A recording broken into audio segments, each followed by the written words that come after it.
What I'm curious about with you, Coach, of course, Vergil Ortiz Jr., your fighter, but when you look at the names, as I said, Butsenes, Murtazaliev, Zayats, Fundora, is Fundora maybe the most vulnerable of all the names I just said? If you were in charge of Keith Thurman's camp calls you and says, hey, which guy should we fight next?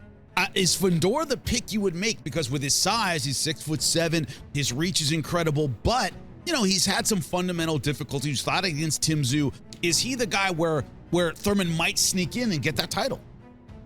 Look, it's a title opportunity. So anybody that's waiting and trying to get those big fights, and they call him about a title opportunity, well, of course they're gonna take it.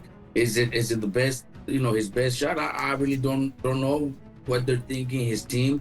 But Fundora is an unbelievable fighter. He's very difficult, very tough. It's actually hard to even find sparring partners. I wonder who he's sparring. He's got a sparring partner with him. I don't even know who that could be. That could be that tall. But look, I think when it comes to Thurman, his age, his career, he's already a former world champion and big fights that he's been. I think we could also question, did he take the Fundora fight because there was better money, maybe? Because I know for a fact that he was also in conversations about a fight against Vergil.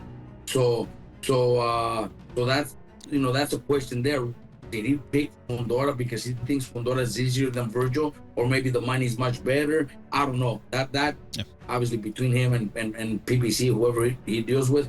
But I know there was conversations about him fighting Vergil Ortiz, and that would have been Vergil's fight instead of Lubin.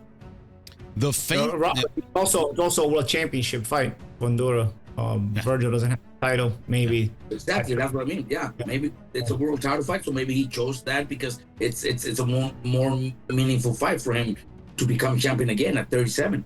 But then again, Lubin had Murtazaliev and went with Vergil, so it goes both ways, right? Exactly, it could go both ways. What I'm curious about, Paulie, before I let you guys go,